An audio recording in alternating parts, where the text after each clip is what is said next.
Bakunzi ba John Rick Update ndabasuhuje mwese mukomere cyane. Uyu munsi nzanywe na update imwe ibereka uburyo ki umuntu ashobora kubona balance yayo yakoreye muri daily check-in cyangwa se sign in ya buri munsi. Urabona ko hano iyo tuje hano tuba tugomba gukora check-in ya buri munsi. Noneho wowe icyo uba usabwa gukora kugira ngo ubone balance, wowe ugomba kuza ugakanda hano handitse ngo G-staking.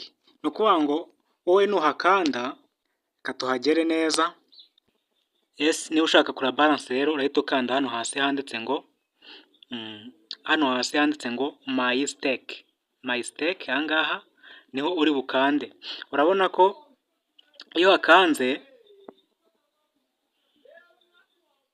bahita bakwereka ko kuri balance yawe, urabona ko balance yanjye mfiteho 0.0394,24,5. Izi nizo maze gukora muri daily check-in maze iminsi nkora mu gihe maze narakoze KYC. Urabona rero ko wowe niba ushaka kumenya balance yawe uzajya ukanda hariya. Noneho numara kugwiza intuze imwe nzakwereka uburyo ushobora gukora staking, noneho iyi balance yawe ya hano ikiyongera. Ibisubizo by'uyu munsi rero ari na update ngiye kubagezaho. Nanone ibisubizo by'uyu munsi biri muri WhatsApp channel nabishyizemo by'uyu munsi. Abantu batayikoze uyu munsi mugende muyikore kugira ngo mubone izo reward zanyu. Ikindi niba KYC warayikoze bikakunanira,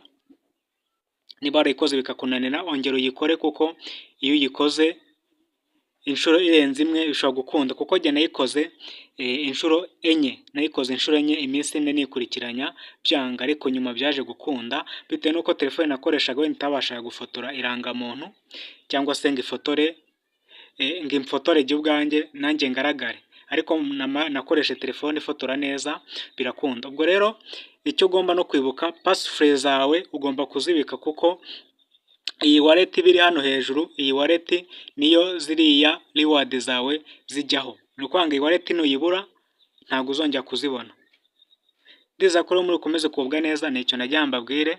Niba ushimishijwe n'iyi video kora subscribe kugira ngo ujye ubasha kubona n'izindi video zigaragaza icyo wakora kuri application runaka cyangwa se indi website.